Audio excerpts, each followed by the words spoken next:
CP.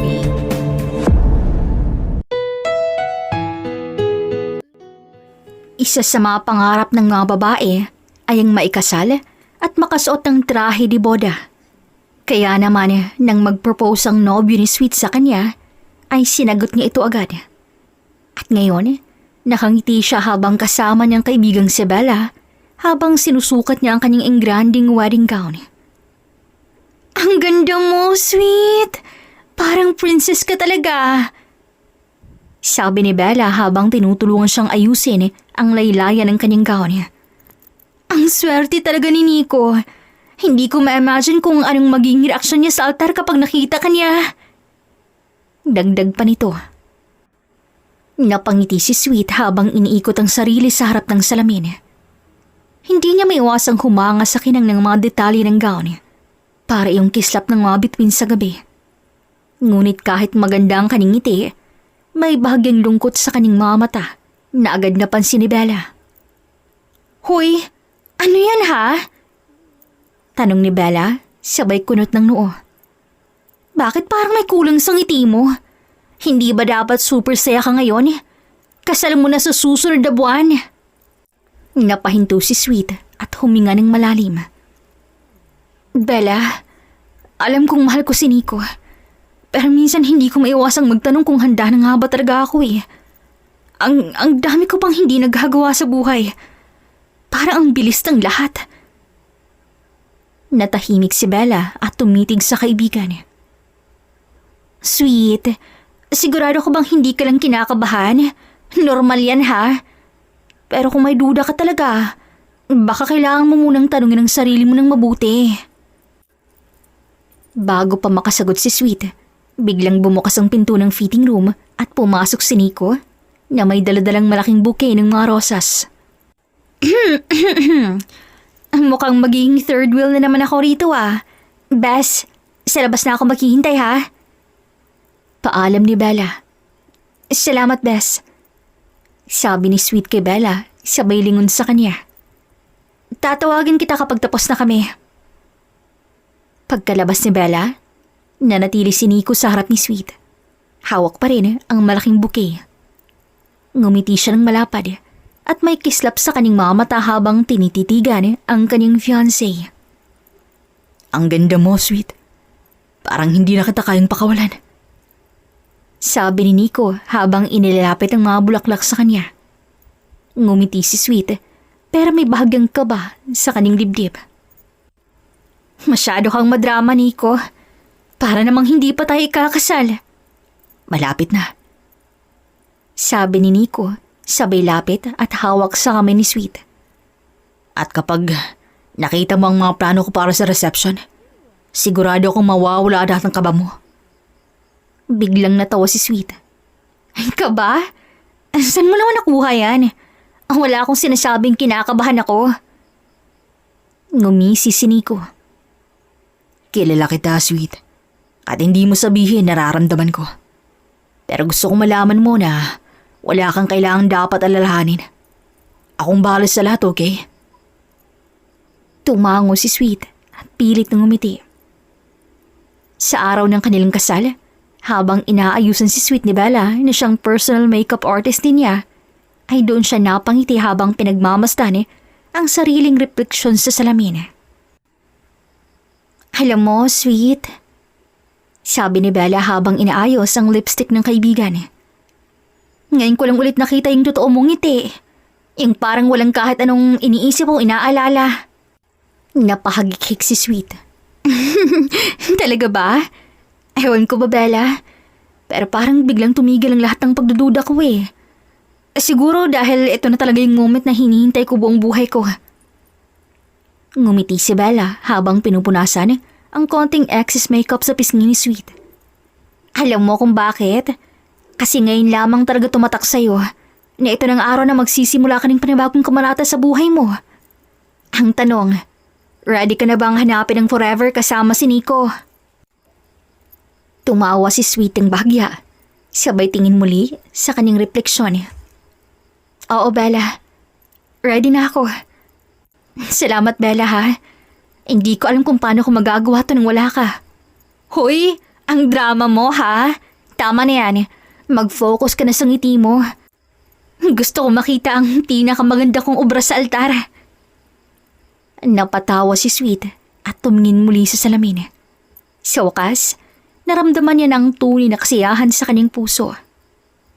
Matapos ang lahat, ay suot-suot na ni Sweet ang kanyang wedding gown.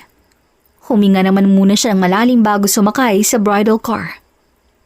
Ngunit habang tumatagal sila, ay doon na nga napansin ni Sweet na hindi sila dumaraan sa daan papunta sa simbahan. Kaya doon na siya nagtaka. Manong, teka lang po. Hindi po yata to ang daan papunta sa simbahan. Nasaan po tayo?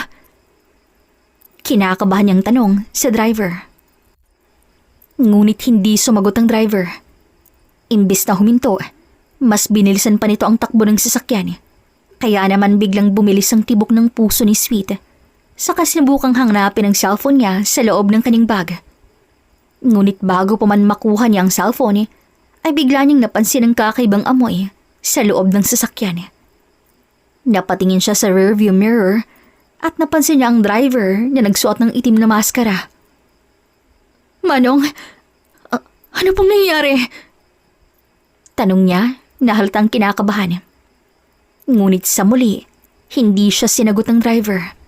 Sa halip, naramdaman niya ang unti-unting pagkalat ng usok sa loob ng sasakyan.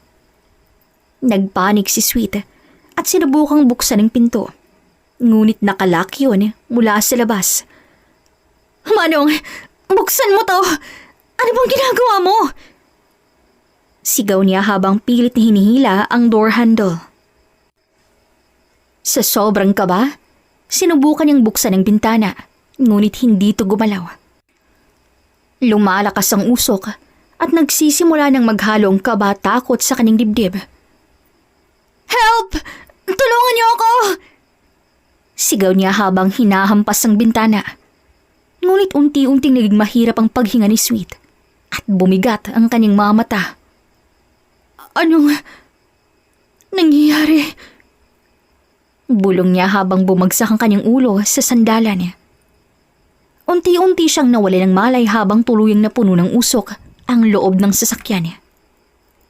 Habang sa kabilang banda naman ay si Tristan na nakatayo lamang habang humihit-hit ng sigarilyo sa teres ng kanyang opisina. Boss, nandito na po ang babae. Saad ng kanyang tauhan, nakadarating lang. Good. Tulog pa ba siya? Opo, boss. Napadami ho yata ang medisinang napausok ko sa loob ng kotse at tulog pa rin ho hanggang ngayon. Tumango si Tristan habang patuloy na humihit-hit ng sigarilyo. Sa bawat usok na kanyang inilalabas, tila lumalalim ang iniisip niya. Napatingin siya sa malawak na tanawin mula sa teres na para bang iniisip kung tama ba ang ginagawa niya. Siguraduhin mo na walang makakalam ng nangyari. Malamig niyang utos sa tauhan niya. Dalhin siya sa kwartong inhanda ko. Gusto ko kapag nagising siya, malinaw ang lahat ng gusto kong sabihin. Opo, boss. Sagot ng tauhan, sabay ko bago tumalikod at umalis. Napapikit si Tristan at iniwas ang tingin sa sigarilyo. Maya-maya, pumasok si Tristan sa loob ng opisina at humakbang papunta sa isang malaking pintuang bakal. Binuksan ngayon at bumungad sa kanyang isang kwarto na may simpleng kama at konting kagamitan. Sa gitna ng kama, naroon si Sweet, nakahiga at tila mahimbing pa rin ang tulog. Nilapitan niya ito at tinitigan ang kanyang muka. Sa kabila ng lahat, hindi niya maiwasang mapansin kung gaano to kaganda. Kahit pa hindi siya sanay na makakita ng ganong klaseng inosensya sa kanyang paligid. Pasensya ka na. Mahinang sabi ni Tristan habang marahang umupo sa gilid ng kama. Pero kailangan ko lang gawin to. Dugtong niya. Nagising si Sweet sa isang silid na kulay itim ang pintura. Dim lamang ang light at hindi pamilyar sa kanyang paligid. Nang makabalik siya ng ulirat, ay doon niya lamang naalala ang lahat ng nangyari. Nasaan ako? Nasaan ako? Tulong! Sigaw ni Sweet. Napabalik ko si Sweet mula sa kama. Ang kanyang dibdib ay parang pinipiga ng kaba habang ang mga mata niya ay pilit inaalam ang kabuuan ng madilim na silid. Nang mapansin ng pintuang bakal na may maliit na bintana, dali-dali siyang tumayo at sinubukang buksan yon. "Help! Tulungan niyo ako!" Sigaw niya habang humahampas sa pinto. Ngunit parang wala siyang ibang naririnig kundi ang sarili niyang tinig na tumatalbog sa dingding ng kwarto. Ilang sandali pa'y biglang bumukas ang maliit na bintana sa pintuang bakal at doon sumilip ang isang lalaki. Isang mukhang hindi niya nakikilala. Good. Gising ka na pala. Malamig na sabi ng lalaki. "Anong ibig sabihin nito?" Sigaw ni Sweet habang nagtatangkang abutin ng lalaki mula sa maliit na bintana. "Sino ka? Bakit mo ko dinala rito?" Ngumiti ang lalaki na tila ba nasisiyahan sa reaksyon ni Sweet. Boss Tristan wants to talk to you. Sa ngayon maupo ka na muna at maghintay. "Tristan?" Bulong ni Sweet sa kanyang sarili. Halatang hindi pamilyar sa kanya ang pangalang yon. Hindi ko kilala yung Tristan na yan. Palayain niyo ako!" Ngunit imbis na sagutin siya, isinara ng lalaking maliit na bintana at iniwan siyang muling nag-iisa sa loob ng silid. Nagsimula ng manginig ang mga kamay ni Sweet habang pilit na iniisip kung sino ang Tristan na yon at kung bakit siya nito dinukot. Ilang sandali pa nga'y bumukas ang pintuan ng silid at pumasok doon ang isang matangkad na lalaki. Gwapo, may pagkamoreno at malakas ang tindig na para bang kung titingnan ay ilang babae na rin ang napaiyak nito. "Sino ka?" Sigaw ni Sweet dito. I'm Tristan. Maya-maya lang ay darating na din ang susutin ko at ang pare para may kasal na tayong dalawa.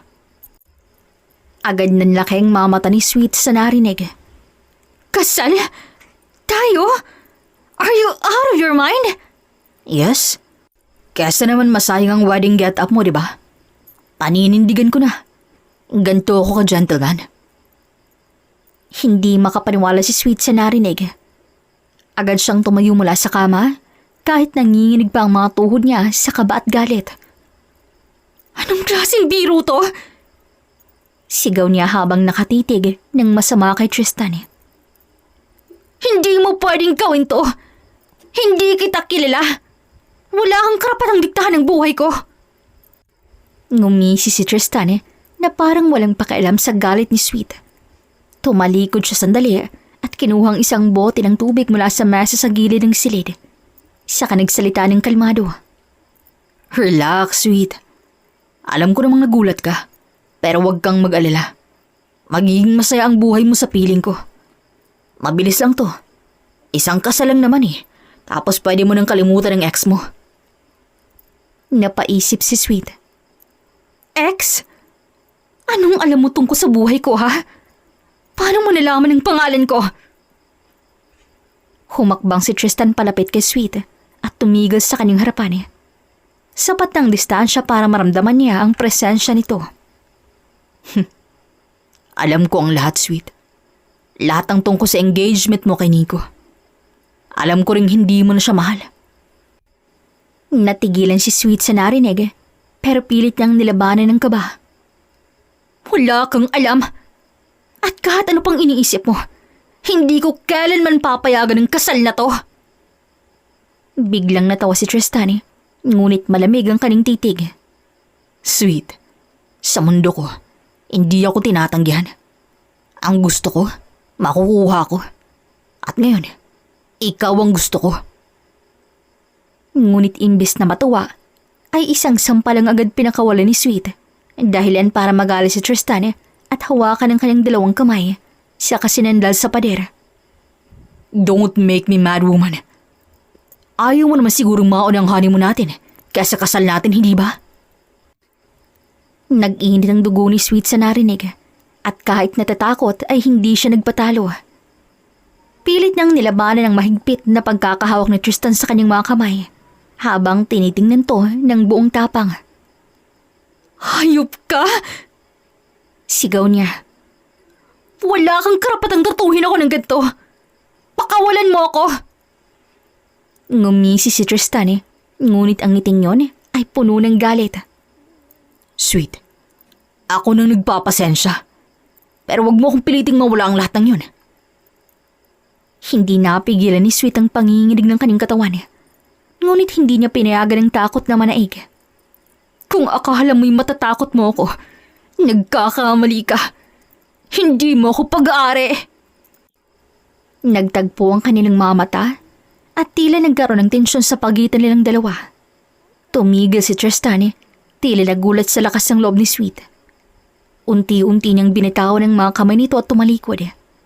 Marahang huminga ng malalim upang kalmahin ang sarili. Tigas ng ulo mo Pero sige, pagbibigyan kita. Hindi ko nahahawakan ng kamay mo. Sa ngayon. Sinamantala ni Sweet ang pagkakataon. Sa sobrang bilis, dinampot niyang maliit na vase sa gilid ng mesa at tinapon yun kay Tristan. Tumama ito sa balikat ng lalaki, dahilan para mapaurong siya sa gulat. Yun ang para sa mga bastos na katulad mo. Sigaw ni Sweet bago mabilis na tumakbo papunta sa pinto. Ngunit bago pa man niya maabot ang pinto, mabilis siyang napigilan ni Tristan. Hinawakan nito ang kanyang braso, ngunit hindi nito kasing higpit kanina. Sweet, stop! Sabi niya, ngunit ngayon ay tila may pagbabago sa boses nito. Mas malambot at mas sincero. Ngunit hindi na nga niya nagawang pigilan si Sweet, kaya naman nagsisigaw na siya para makuha ang atensyon ng kanyang mga tauhan. Habang nakatayo si Tristan sa loob ng silid, ramdam pa rin niya ang sakit mula sa sugat niya sa balikat. Pinunasan niya ito ng mabilis gamit ang kanyang kamay bago tinaas ang tingin sa mga tao niyang nag-aalala sa paligid. Boss, anong nangyari? Tanong ng isa sa mga tauhan niya, saka nagmamadali itong lapitan siya. Don't worry about me. Sabi ni Tristan habang tinitingnan ng sugat. I'm fine. But I need you to focus on something more important. Find Sweet. I want her now. Wait, boss. Paano ang... Wala nang tanong-tanong. Find her now. At yun naman agad ang ginawa ng kanyang mga tauhan. Saktong natapos na sa paggamot si Tristan sa kanyang sarili, ay ang pagdating naman ng kanyang mga tauhan bit-bit si Sweet na walang malay. Anong ginawa niyo sa kanya? Boss, pasensya na po. Nanlalaban po kasi. Kaya wala na po kami nagawa kundi ang lumaban. Paano na to ngayon? Papunta na ang pare. Paano kami ikakasal kung tulog yan at walang malay? Nag-isip naman ang isa sa mga tauhan niya bago nagsalita. Fingerprint na lang niya, boss. Iyon na lang po. Napaisip si Tristan at saglit tiningnan ng kamay ni Sweet. Ninlaki ang kanyang mga mata habang iniisip ang mas madali at mabilis na paraan. Fine. I'll deal with the consequences later. Ngayon, hindi ko na siya papayagan pang magtangkang tumakas. Wika ni Tristan kasabay ng isang ngiti ng tagumpay. Nagising si Sweet na medyo masakit ang kanyang ulo. Naalala niyang may humampas sa kanyang likod kanina dahilan para mawalan siya ng malay. Ngunit ang mas kinakunot ng kanyang noo ay nang mapagtanto niya nakagapos ang dalawa niyang kamay at paa habang nasa ibabaw niya si Tristan. Anong ginagawa mo? Let me go! Sigaw niya. Sorry, pero you're my wife now. Look. Pinakita ni Tristan ang singsing na nakalagay sa kanyang daliri. Oh, what? Sigaw ni Sweet na tila hindi makapaniwala sa narinig. Kinasal tayo kanina habang wala kang malay. And now, it's time for our honeymoon. Hindi mapigilan ni Sweet ang galit na nadarama. Paano kinasal tayong dalawa? Hindi ko to pinayagan. Release me right now. Ngunit sa kabila ng kanyang mga sigaw at pagsusumikap na makawala, hindi niya kayang labanan ng mga gapos na mahigpit sa kanyang mga kamay at paa. Naramdaman niyang pagkabigo sa katawan habang patuloy siyang nagpupumiglas. Sweet, just accept it. Wala ka nang magagawa. Kasama mo na ako. At wala nang makakapaghiwalay sa ating dalawa. Hindi sumagot si Sweet. Ngunit patuloy ang kanyang pagsigaw. Iyak na lamang ang nagagawa ni Sweet ng halikan ni Tristan ang iba't ibang parte ng kanyang walang saplot na katawan. Ramdam ni Sweet ang matigas na armas ni Tristan na tumatama sa kanyang pangbabae. Kinikilabutan siya ng mga sandaling yon, pero ramdam niya ang matinding pagdanasa ni Tristan sa tuwing papaliguan ito ng laway ang kanyang kabuuan. Unang pinaglaruan ni Tristan ang kanyang dalawang bundok. Pababa sa tiyan. Nang maramdaman niyang mainit na hininga nito sa kanyang pagkababae, ay doon na siya nagsalita habang humihikbi. Please.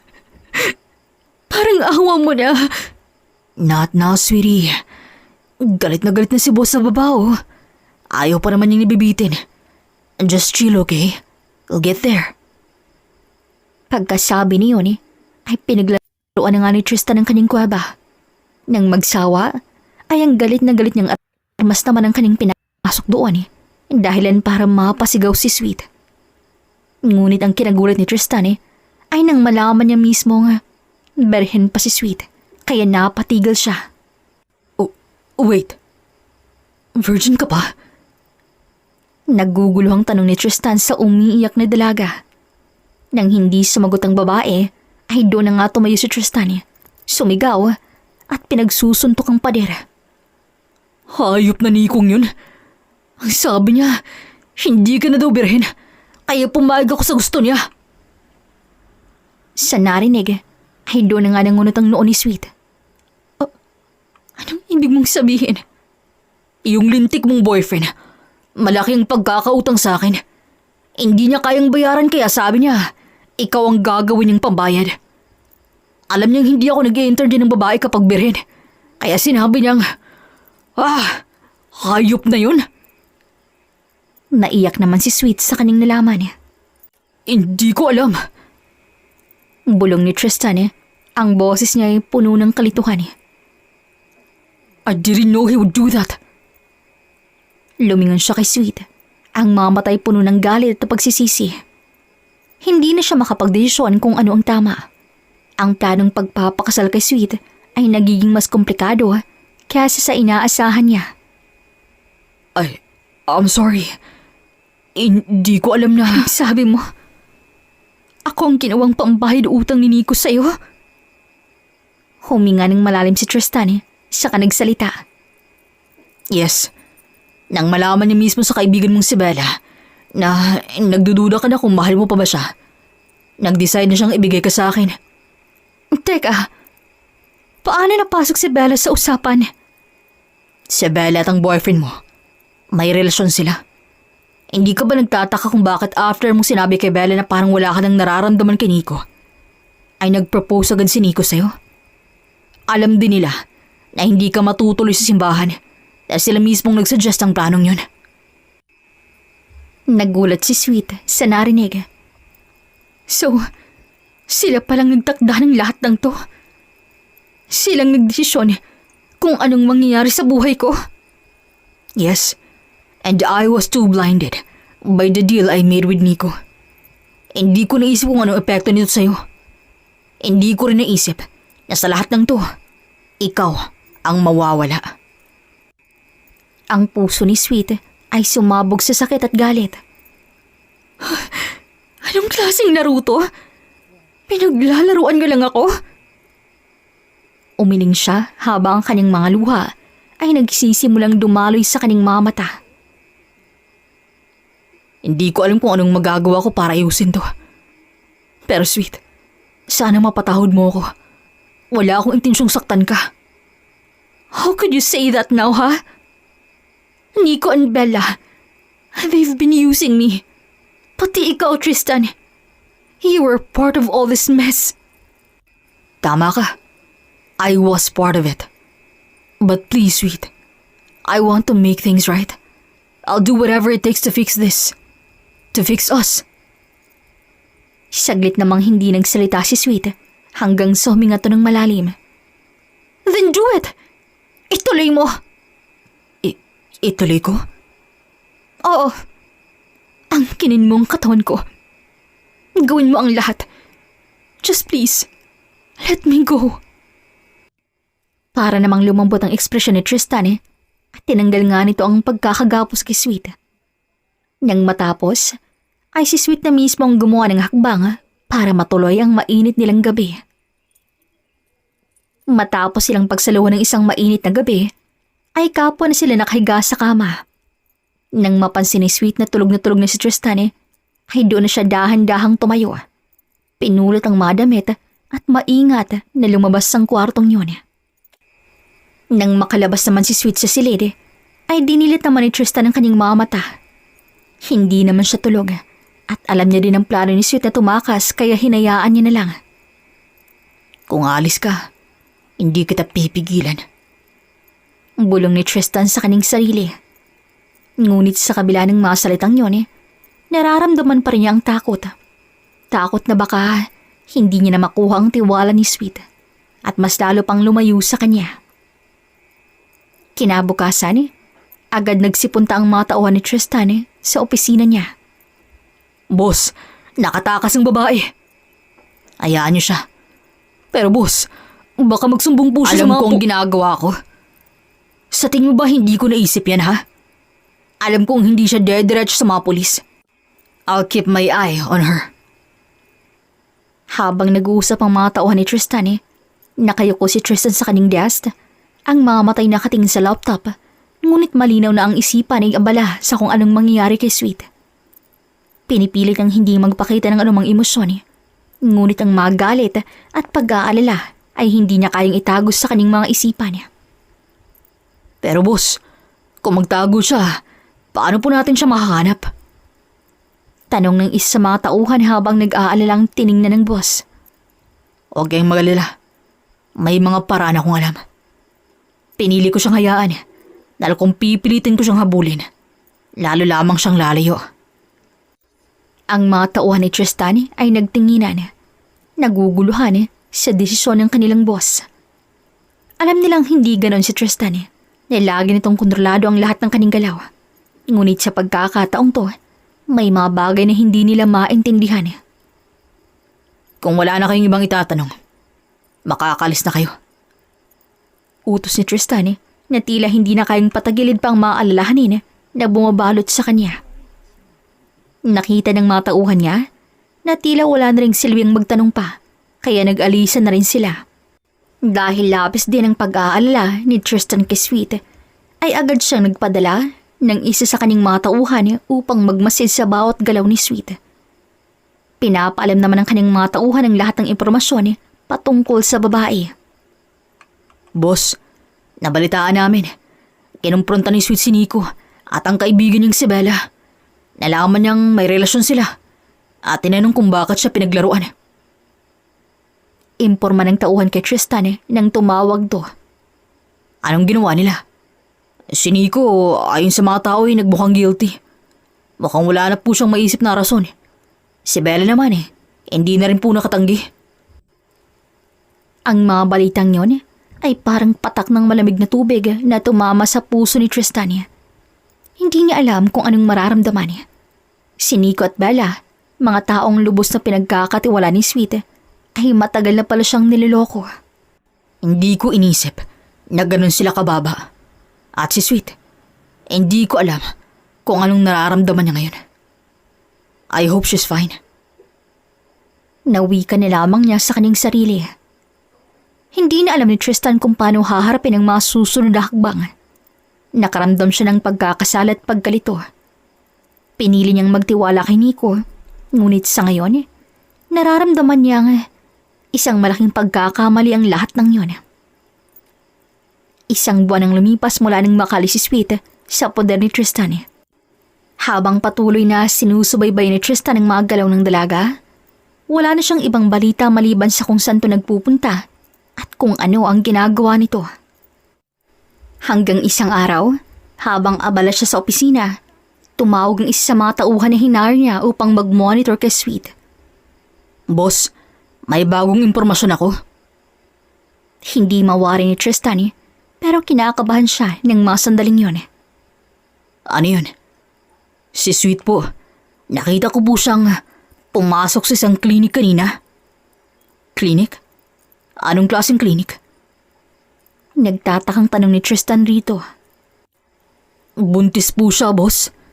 Napansin ko po kasi na may hawak siyang mga reseta at may check-up schedule po siya sa OBGYN. Biglang tumigil ang lahat sa paligid ni Tristan.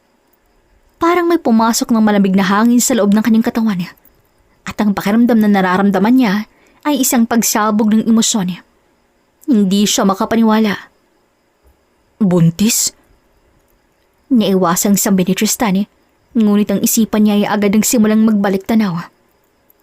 Kung buntis si Sweet, ibig sabihin, siyang ama ng dinadala nito dahil berihin pa ang babae nang may mangyari sa kanilang dalawa. Boss, kailangan ko bang kumilos ngayon? Tanong ng tauhan. Si Tristan naman ay nananatiling tahimik. Ang mga mata niya nakatutok sa kaning mesa. Ang mga kamay ay mahigpit na nakatukod sa ibabaw ng kaning desk. Puno siya ng galit, panghihinayang at pagkabigla. Hindi niya alam kung anong hakbang ang susunod na gagawin. Find out who the father is. I need to know everything. Do whatever it takes. Utos ni Tristan. Kahit alam niyang siyang ama ng dinadala ni Sweet, kailangan niya pa rin makasiguro. Ngunit tila hindi na rin makapaghintay si Tristan sa malalaman ng kanyang tauhan. Kaya naman habang ang isipan niya nagulo, hindi na siya nag-aksaya ng oras. Hindi niya na inalam kung sino ang ama ng dinadala ni Sweet. Sa kabila ng lahat, naniniwala siyang siya pa rin ang may pananagutan.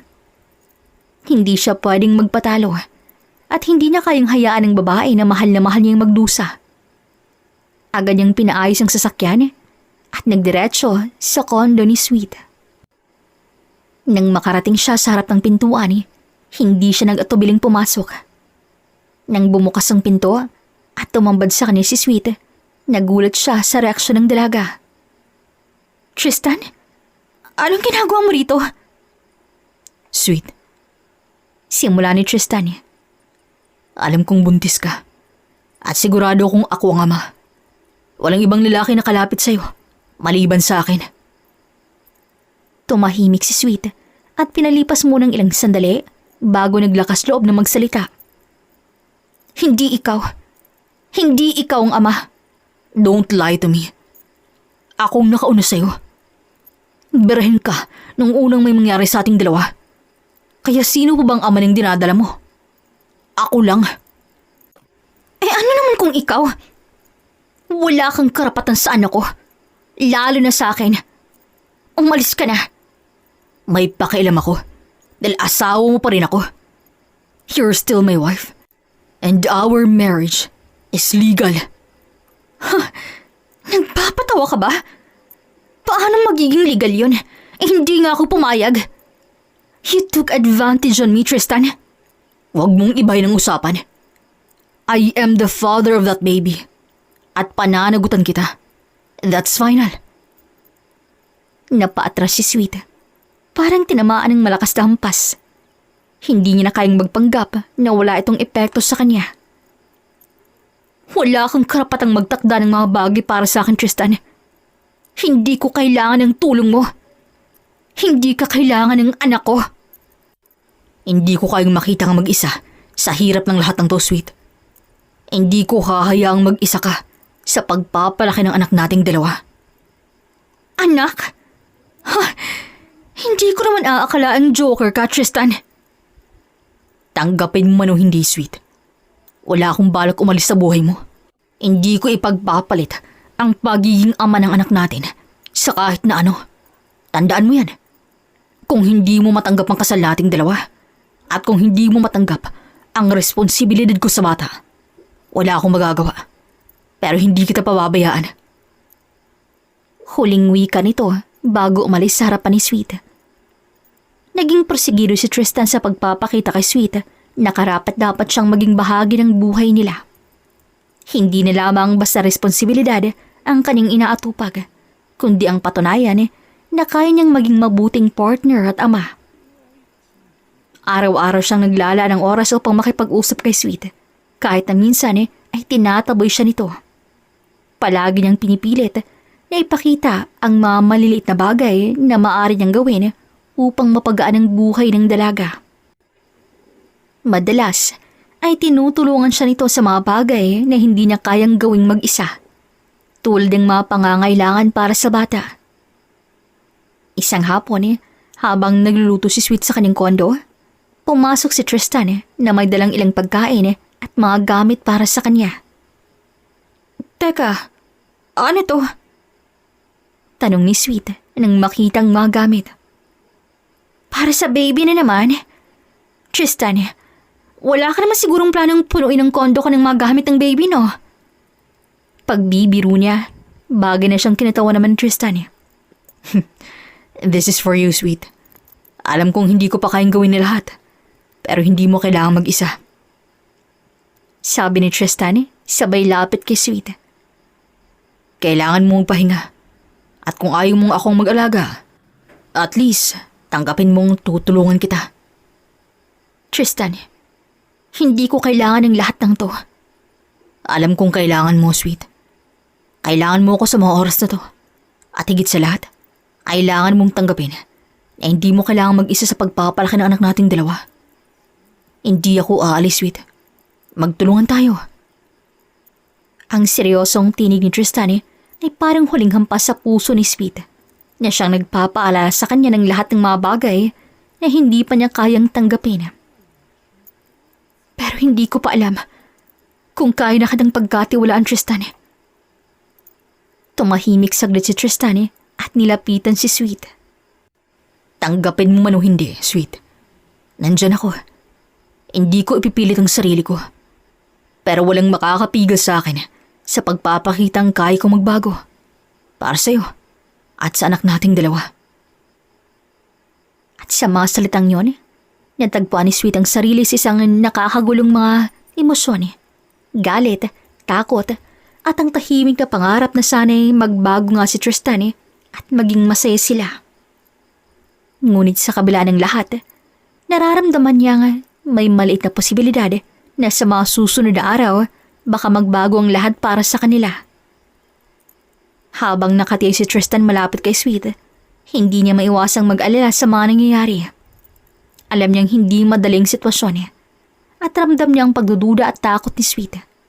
Subalit hindi siya nawawala ng pag-asa sapagkat buo ang kanyang desisyon na ipakita ang kanyang tunay na hangarin, ang magbago at mag-alaga sa kanya at sa anak nila. Sweet, naiintindihan ko kung takot ka. Alam kong maraming bagay na nagbago at maraming sakit ang iniiwasan mo. Pero gusto ko lang malaman mo na hindi ako andito para ipilit ang sarili ko. Nandito ako para sa'yo at sa anak natin. Naguguluhan si Sweet sa narinig. Hindi siya sanay na nakikita si Tristan sa ganitong paraan. Hindi ang matigas at malibig na Tristan na nakilala niya dati, kundi ang Tristan na nagpapakita ng alaga at malasakit sa kanya. Minsan, hindi naman sa lahat ng pagkakataon kailangan mong magtiwala agad . Alam ko na kailangan mong patunayan ng karapat-dapat akong pagkatiwalaan. Pero sana kahit paunti-unti, matutunan mong tanggapin ang ginagawa kong to. Sweet, hindi kita pipilitin kung hindi ka pa ready. Pero pagdating sa pagiging ama ng anak natin, hindi ko hahayaang mag-isa ka. Gusto ko lang makita mong kaya ko. Kaya kong maging responsable. Kaya kong maalaga. At higit sa lahat, kaya kong maging partner mo. Hindi na lamang umimik ang babae. Kahit wala pang sinasabi si Sweet na handa na siya para papasukin si Tristan sa buhay niya, ay hindi pa rin to sumusuko. Sa araw ng panganganak ni Sweet, ramdam ni Tristan ng sobrang kaba. Hindi siya sanay sa gantong sitwasyon . Hindi siya sanay na maging ganito kaaligaga at ka-nervyos. Wala siyang kaalaman sa panganganak at iniisip niyang hindi niya kayang mag-handle ng lahat. Pero sa kabila ng kanyang takot, wala siyang ibang iniisip kundi ang maging naroon para kay Sweet at sa kanilang anak. Habang nasa ospital, Abala si Tristan sa paghahanda ng mga gamit at sinisiguro niyang kumpleto ang lahat ng kinakailangan. Hindi siya mapakali at madalas tumitingin sa oras. Kabisado niyang sakit ang pinagdaraanan ni Sweet, ngunit hindi niya alam kung paano siya matutulungan. Kahit hindi pa ito nagpapakita ng ganap ng pagtanggap sa kanya, hindi pa rin siya sumusuko. Sweet, nandito lang ako, okay? Sabi ni Tristan habang hawak ang kamay ni Sweet habang siya'y nakahiga sa kama sa ospital. Hindi maiwasan ni Sweet na magtaka sa pagiging aligaga ni Tristan, pero hindi niya rin tumatanggihan. May mga sandaling ramdam niyang kailangan niyang presensya ng lalaki kahit pa hindi siya sigurado sa mga susunod na hakbang, lalo na sa kanilang dalawa. Nang sumikang araw at dumaan ang mga oras ng hirap at sakit, sa wakas, nanganak din si Sweet. Isang malakas na iyak ang pinakawalan ng kanilang anak na isang batang lalaki. Halos hindi makapaniwala si Sweet sa bilis ng lahat. Ngunit sa kabila ng sakit na nararamdaman, may ngiti sa kanyang mukha nang makita ang kanyang anak. Ngunit ang mas kinagulat pa ni Sweet ay ang nakita niyang eksena sa kanyang paligid. Si Tristan yun na hindi maipaliwanag ang saya sa kanyang mga mata habang karga-karga sa kanyang bisig ang kanilang anak. Hindi niya maikakailangan may malalim na koneksyon sa pagitan nila.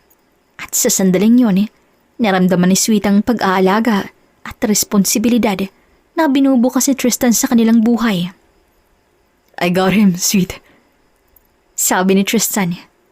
Ang boses niya ay puno ng kaligayahan habang hinahaplos ang maliliit na kamay ng kanilang anak. Hindi niya na iniisip ang mga kamalian ng nakaraan at hindi na siya nagdalawang isip. Ang tanging nasa isip niya lang ngayon ay ang kanilang anak at si Sweet. Tumingin si Sweet kay Tristan. Hindi niya alam kung anong klaseng emosyon ang bumabalot sa kanya. Pero nakikita niya nga masaya si Tristan. At may mga sandaling parang unti-unting nawawalang mga pader na itinayo sa pagitan nila. I miss Father, Sweet. Uwi ka ni Tristan habang hindi pa rin naalis ang tingin sa batang mahimbing nang natutulog sa kanyang mga braso. And I want to be here for you. For him. Hindi ko nahahayaang mawalan pa kayo ng suporta. Nagtagpo ang kanilang mga mata at sa sandaling yon nagkaroon ng silip ng pag-asa. Hindi pa niya kayang ibukas ang puso niya ng buo kay Tristan. Ngunit sa isang iglap, naramdaman niyang hindi niya kailangang mag-isang harapin ang lahat. Hindi na siya nag-iisa. Si Tristan, sa kabila ng lahat ng pagkakamali at takot na maramdaman niya, ay narito na at tinutulungan siyang magpatuloy. Mahal na mahal ko siya. Uwi ka ni Tristan at sa mga salitang yun, nakita ni Sweet ang tanging bagay na hindi niya inaasahan. Pagmamahal, hindi lamang para sa kanya, kundi para sa anak nila. Si Tristan na nooy isang matigas na lalaki ay nagbago para sa kanila. Paglabas nila sa ospital, nag-alok si Tristan na dumaan muna sila sa bahay niya upang doon magpalipas ng ilang araw. Ngunit agad tumanggi si Sweet. Bagamat nakita ni Tristan ang pag-aalangan ni Sweet, hindi na rin siya nagpumilit. Alam niyang hindi pa siya ganap na tinatanggap nito. At ang pinakamalaga ngayon ay ang magkasama silang tatlo. Kahit sa simpleng paraan. Hindi pa ako handa doon, Tristan. Sabi ni Sweet habang hawak ang kanilang anak. Gusto ko munang kami lang mag-ina. I need time, okay? Dagdag pa niya. Hindi na nag-usisa pa si Tristan. Alam niyang kailangan ni Sweet ang espasyo para makapag-adjust sa bagong buhay nila. Pero pinangako niya sa kanyang sarili na hindi siya aalis sa buhay nila. Sige, Sweet. I'll respect your decision. Pero araw-araw akong dadalaw, okay? Hindi kita iiwan. Nagpasya si Tristan na bumalik sa kanyang bahay.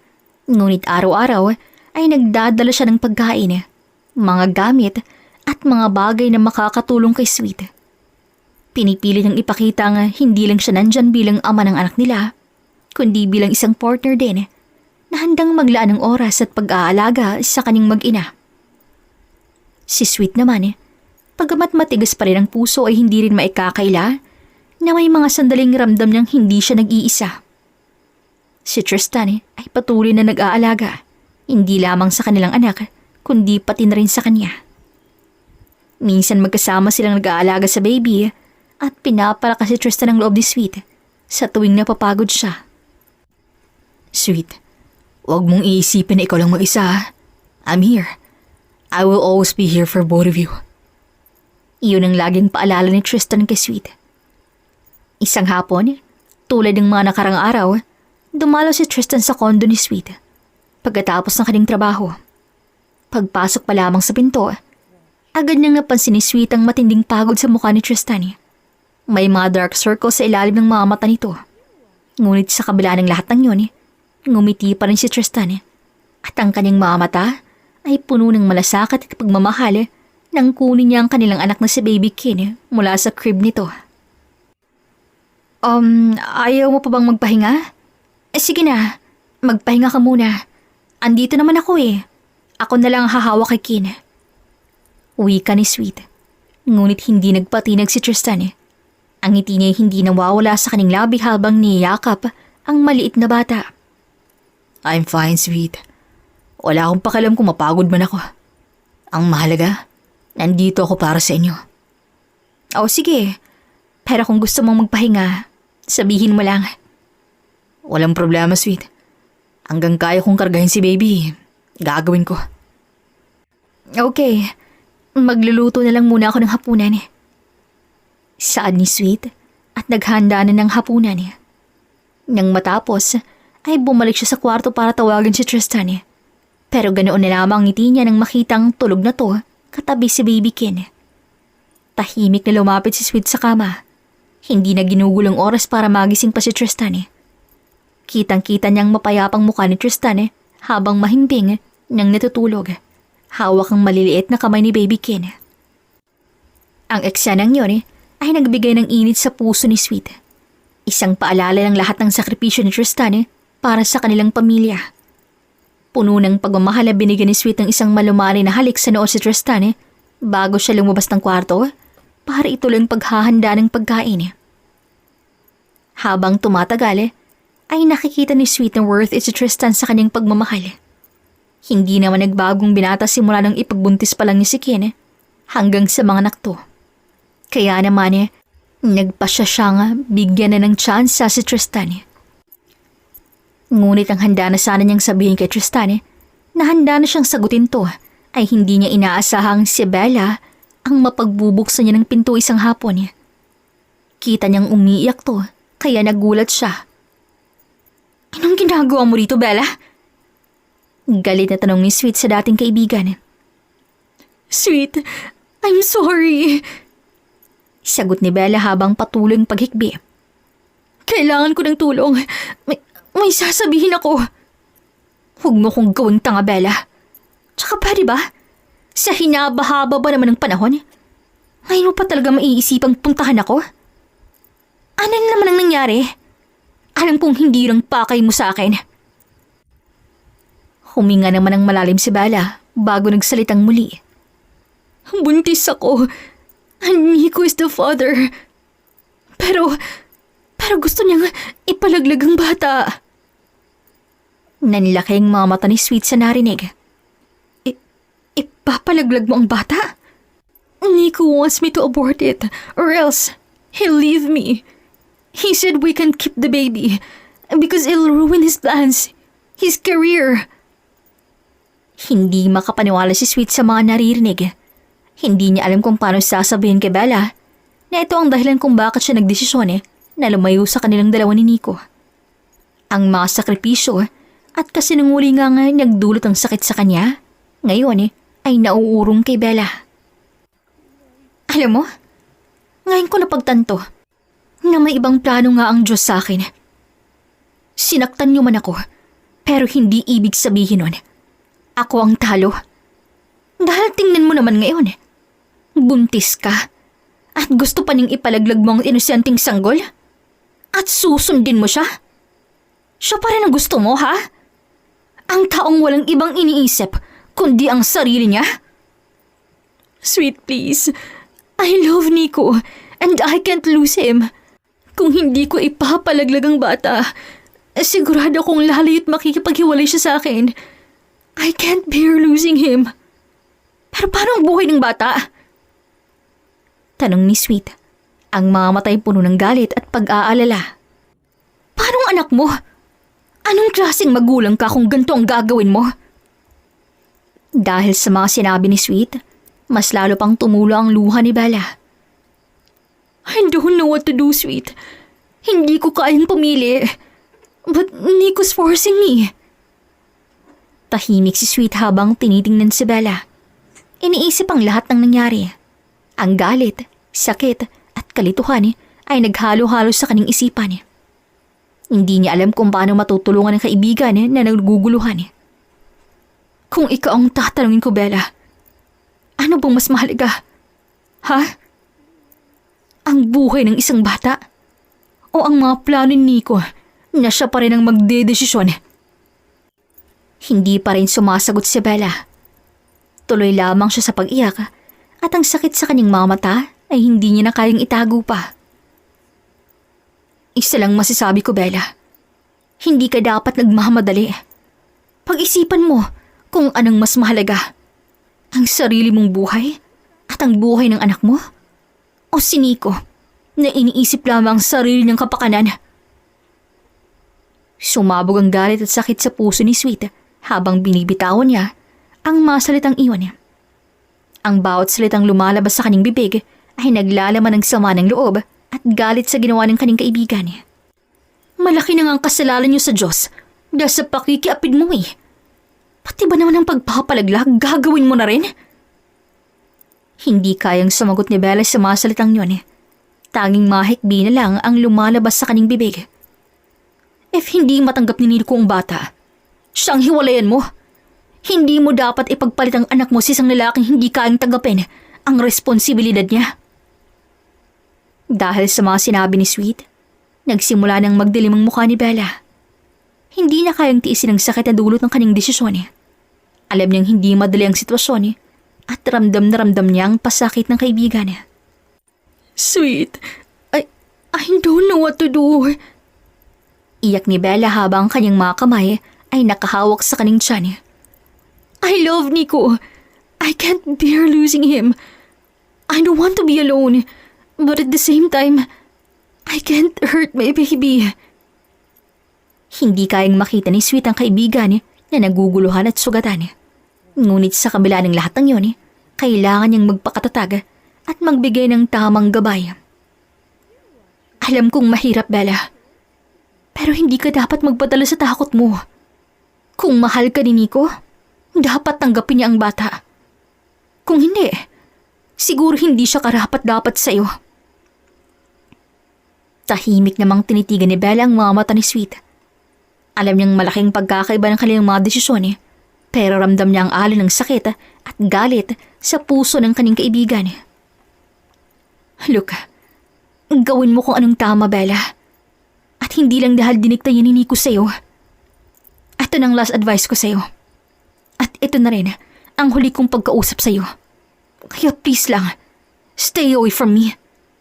Trinaydor mo ako, kaya hindi ka na makakabalik sa buhay ko. Leave. Sweet, I'm sorry. Humikbi si Bella bago siya dahan-dahang tumalikod at naglakad palayo. Iniwan ng kaibigan sa harap ng mga saloobin at galit na hindi pa rin nagagapi ng panahon. Dahil sa nangyari kay Bella at ang sakit na dulot ng mga salitang binitawan niya, hindi na natuloy ni Sweet ang pagtatapat kay Tristan. Ramdam niya ang bigat ng kanyang mga saloobin at kung gaano kalaking mga pagsubok na dumaan sa kanilang relasyon. Hindi niya kayang gawing mas komplikado bang sitwasyon, kaya't nagpasya siya nga maghintay na lamang ng tamang panahon. Alam niya namang kung si Tristan na nga ang lalaking para sa kanya, mangyayari at mangyayari yun.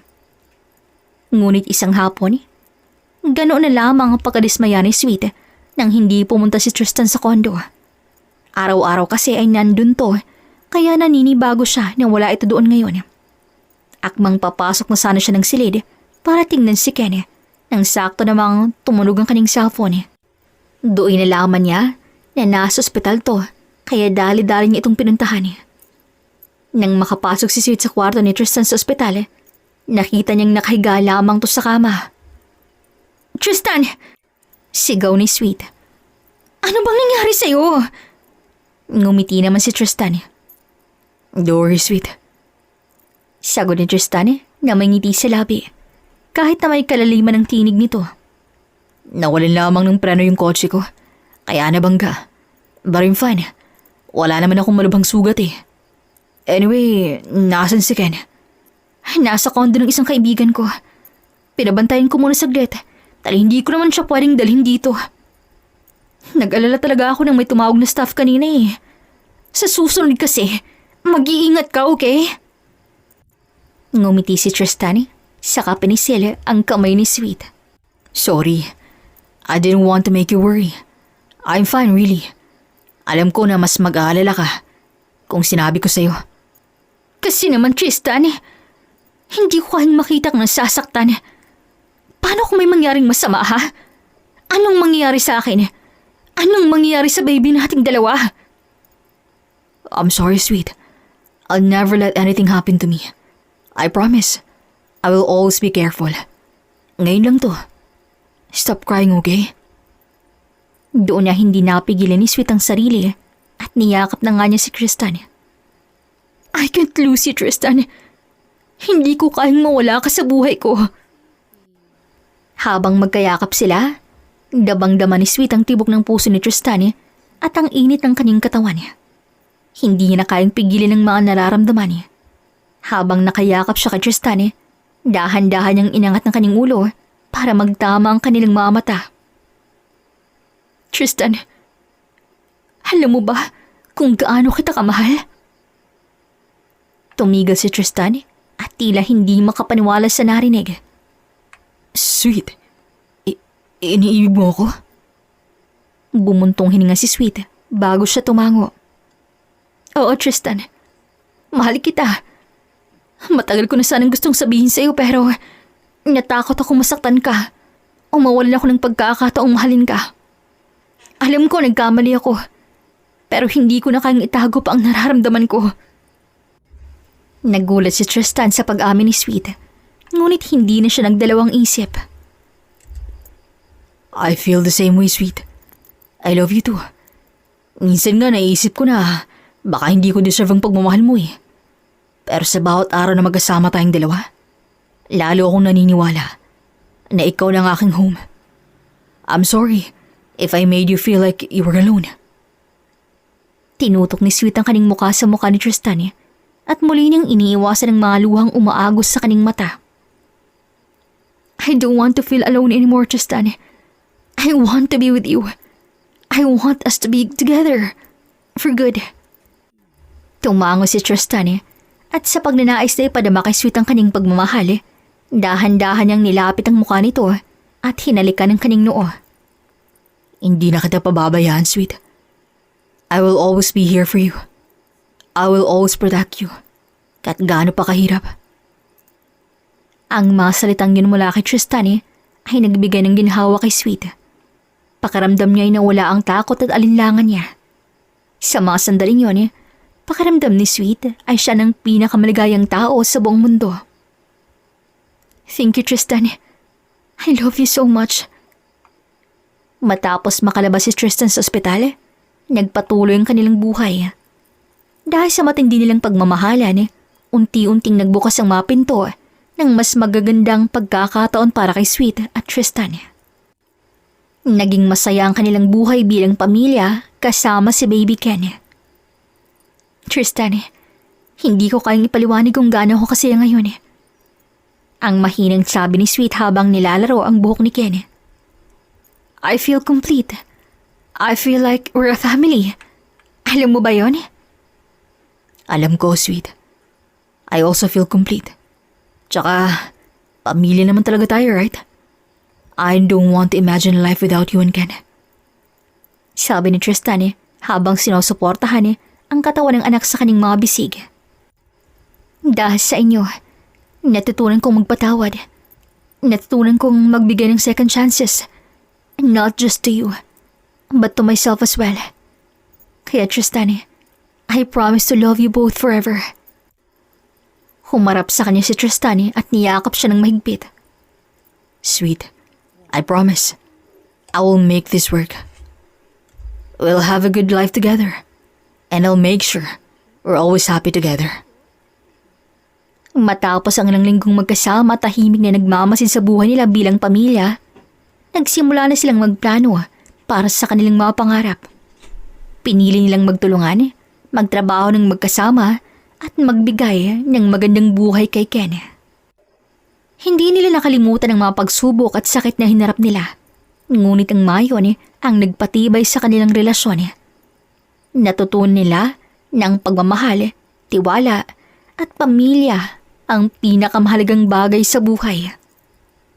Pagkatapos ng ilang buwan, nagdesisyon sila ni Tristan na magtulungan palalo at magsimula ng sariling negosyo.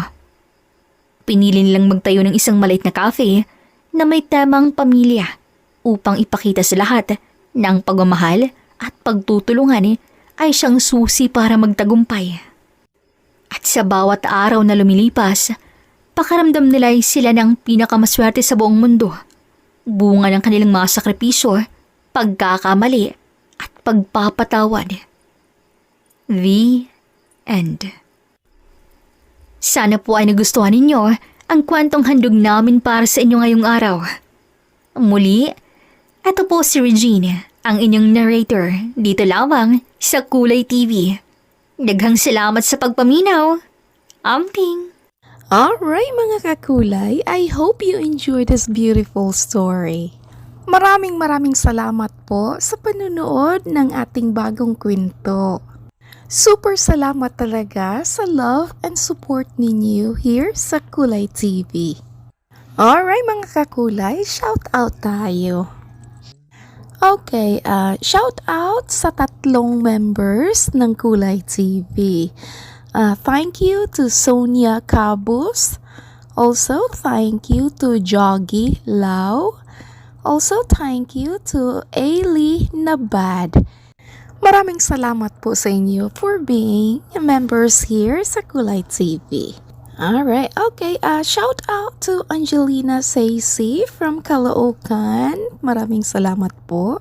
Also, shout out to Nora Berganio. Hello po. Maraming salamat. Also, thank you to Now Ikaling. Good vibes. Thank you. Shout out to Corazon McVean from Davao de Oro. Hello po, maraming salamat. And also thank you to Alma de Jesus. Hello po. Also shout out to Jenaline Austria. Hello. Also shout out to Yolanda Getz. Hello po, maraming salamat. Shout out to Larcy Molina. And shout out to Hendrax Abugan. Hello po. Also shout out to Mal Vlog from Kawit. Also shout out sa Rizal Claveria. Hello po, kumusta po kayo dyan? And shout out to Mary June Rezo. And also shout out to Nicomedes Clavicilas.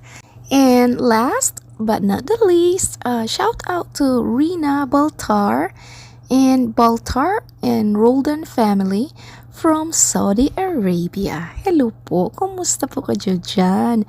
And to all who commented, maraming salamat po. As always, thank you to our narrator, Miss Regine. Thank you to my co-author, Miss Yen. This is Ethel McManaman, Kulay TV creator/writer, saying, bawat buhay ay may kulay. Thank you and take care. Daghan kaayong salamat. See you sa next story.